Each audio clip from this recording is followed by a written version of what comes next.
Oh, that's very good, because the website, first of all, is scienceandpublicpolicy.org, and I'm doing a more or less daily blog from the conference on scienceandpublicpolicy.org, so you can get all the details of what's in this treaty, all the small print. It's all in there, because I'm giving quite detailed results on that.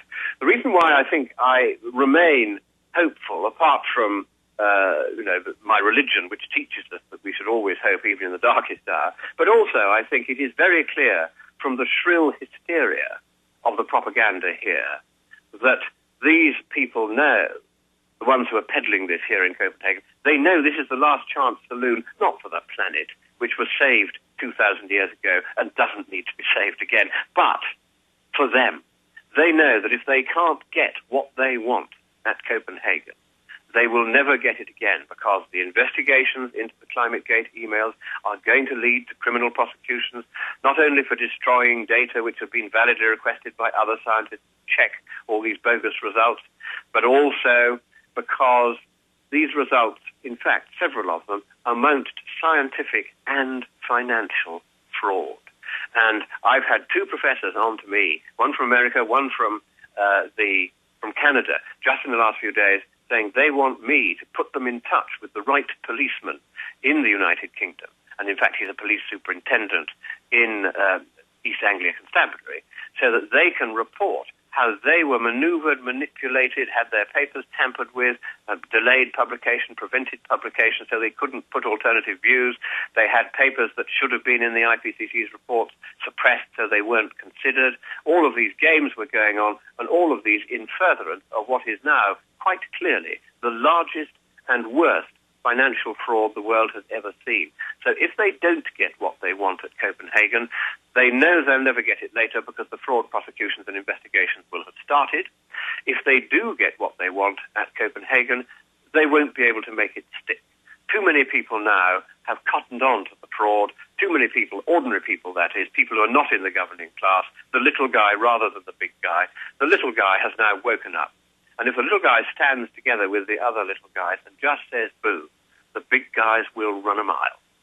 Lord Christopher Monckton, then it's safe to say, with your astute political analysis of this, you've been at the heart of fighting this for more than 2 decades, that the heart of world government, as Ban Ki-moon and Von Rompuy and all of them has said, their global carbon tax dictatorship is hemorrhaging to death. And are you saying all the king's horses, all the king's men, if we the patriots for liberty continue to expose them, that all the king's horses, all the king's men can't put the lying fraud Al Gore back together again?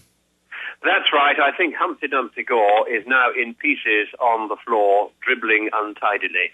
The fact that he has had to lie even about the date of the ClimateGate emails, where he's trying to say that they were all at least 10 years old, when most of them weren't even, well, I say some of them weren't even 10 days old. Clearly, there is desperation there now. The fact that this serial liar is lying yet again, and this time about the ClimateGate emails, shows how utterly incredible and useless a figure he has now become. It's time for him to send back his Nobel Peace Prize. It's time for Obama to send back his Nobel Peace Prize. Because the people who should have won it, let's take Irene Sandler, who was nominated for it the same year as Al Gore. You know what she did? When she was a kid, she taught herself plumbing so that she could go into the German ghetto with her huge toolbox of plumbing tools and into the Warsaw Ghetto where the Jews were.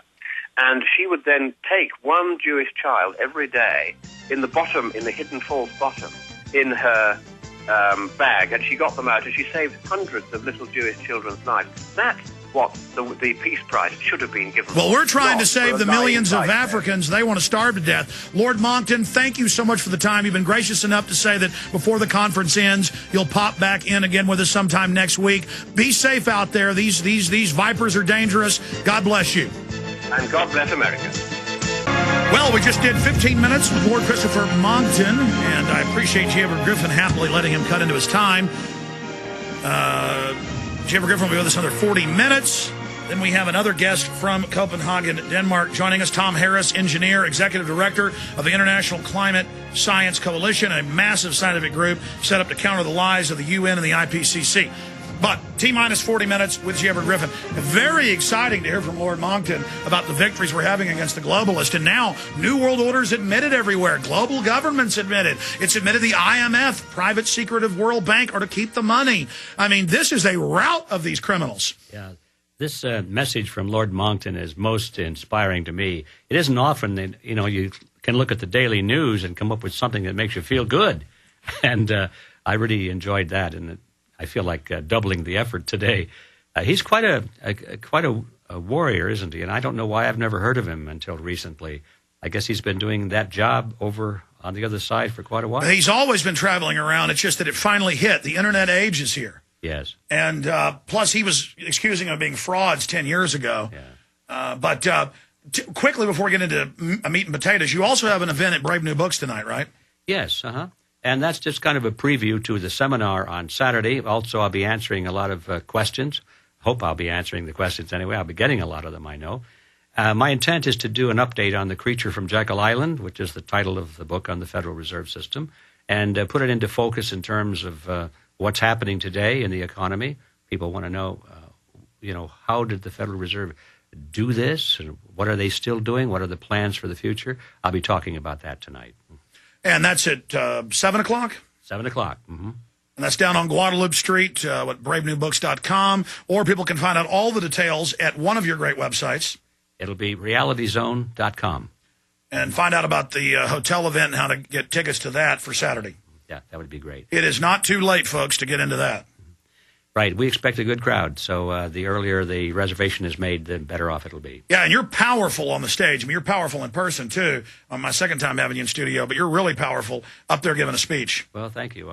I enjoy doing it, and I have a message that I feel very passionate about, so I guess I just worry about the message and forget about the speech. Every time you're on, I get all these emails from women who just love your voice. Oh, really? Why don't they send me the emails? That's the way it works. Oh, my goodness. But getting into banking, 311 co-sponsors. It's passed the House committee.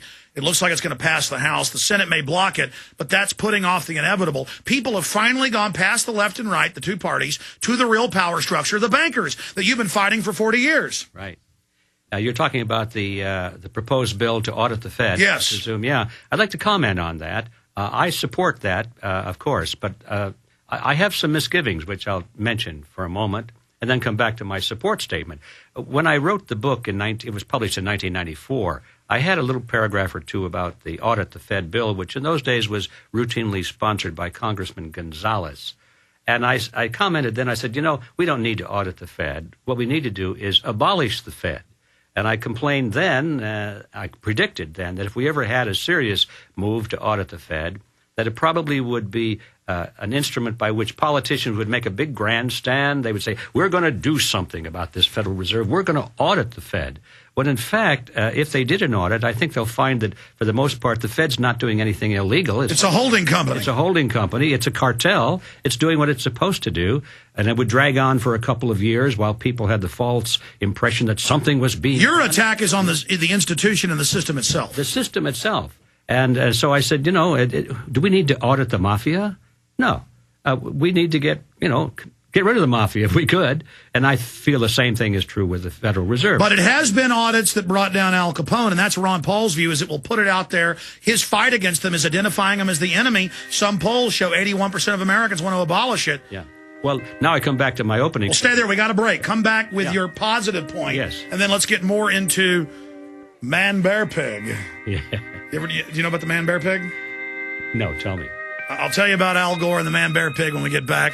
G. Edward Griffin is our guest in studio. This is the one, the only GCN Radio Network. I'm Alex Jones. Infowars.com, baby!